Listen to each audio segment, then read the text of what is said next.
Milvid090 with another video, and this video is about Anthony Milford. So, as we all know, there's an ongoing situation about Anthony Milford where his next contract lies, because obviously now it's well known the Broncos don't want him for next year, and they're trying to get rid of him at this stage. So, at the moment there seems to be no real destinations for Anthony Milford for next year.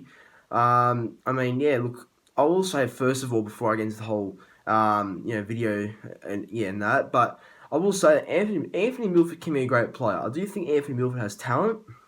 I do think he has got like a lot of skill, a lot of good qualities about his game, but unfortunately, he just hasn't really found his feet last couple of years. Anthony Milford, I think he's just been a bit inconsistent in terms of form and all that. But I do think he's a good player. I do think he gets into the right system. Like, for example, let's say he goes to like a Storm or a Rabbitohs system. I think he'll go really well there. He'll benefit, I reckon, going to one of those sort of clubs. Because I feel like that those clubs can really help him bring confidence to his game and make sure they get the best out of Anthony Milford, like we all know Milford can be, because Milford can be a great player. I feel like if he gets the right club, we all know what he can do. So yeah, I feel like hopefully he goes to like a really good team and when he leaves the Broncos at the end of the year. But these are clubs that are rumoured to get him. So Parramatta Eels, like I'm gonna go through every single place and club and that I've heard as rumours. So like obviously Parramatta have come up, the Rabbitohs, like I said, Super League, and just those sort of clubs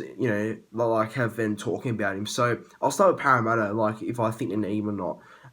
Do Eels need him? No, but the reason why they want him is because they believe he'll be a good jersey 14 off the bench. So as we know, Milford can play fullback in the halves, and that's about it pretty much. And I think he can play a bit of ball playing lock, but yeah, I don't think he's ever played there before, so it's going to be a bit different for him if he does play there for the Eels. But I don't see a need for Parramatta. I think Parramatta have already got a really stacked team, and I think they've got Will Smith, who's like a good jersey 14. So I don't know why or what's wrong with him personally. So I think it's a bit odd to try and sign Milford, but because they've got Jacob Arthur there, they've got Brown, Moses, and yeah, maybe Milford would be good for depth. I don't know, but I feel like he can't be always a reserve grader, because I feel like on his day Milford's much better than a reserve grader, so he has to be in a good team somewhere. So I don't think Parramatta should be the team to get him, but apparently the Eels are very keen on signing him, and I wouldn't be surprised if a deal was to be struck this week, but we'll have to wait and see, because there's other clubs that are kind of negotiating with Milford and all that if he wants to come to those clubs next year. But yeah, Parramatta in the box seat definitely for leading Milford, but I don't think they need him. I do not think they need him. But if they want him as a jersey 14 to provide versatility off the bench, then so be it, I guess. Give it a go. But I don't think he's really what Parramatta need at the moment.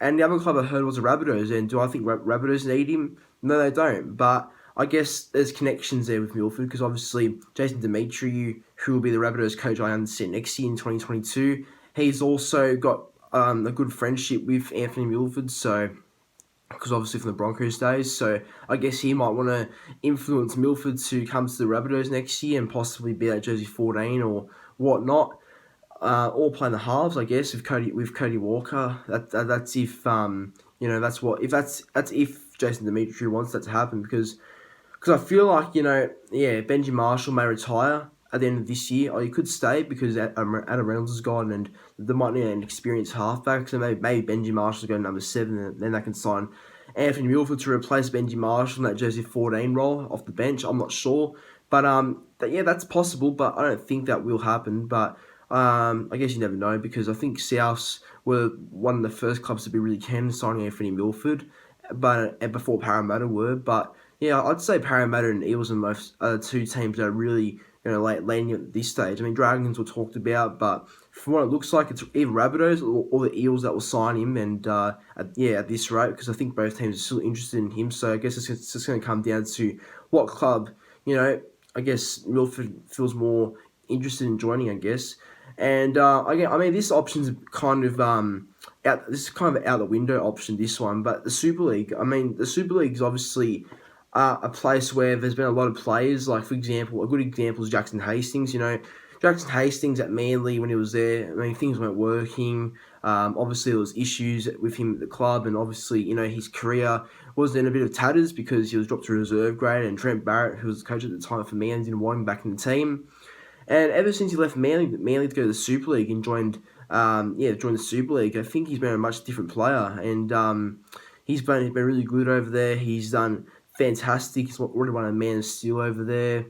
Like the Man of Steel is basically the Daily M Player of the Year in the Super League. Pretty much, that's what the Man of Steel is, the Daily M of the Super League.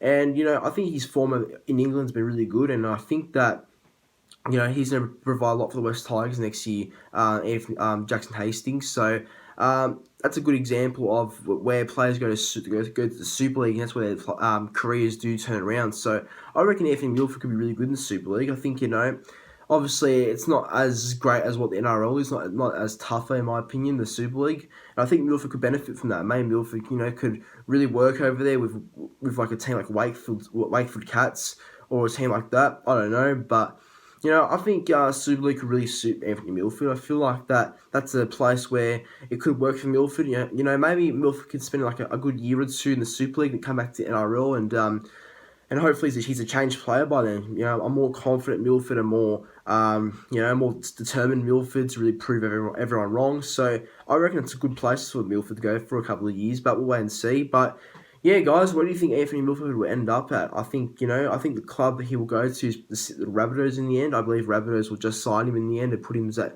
jersey 14 and Benji Marshall at halfback. That's what I reckon will happen. But keen to hear your thoughts on it. Like, let me know in the comments section down below on where you think Anthony Milford may be in 2022. But guys, until then, thanks for watching, and I'll see you in that video.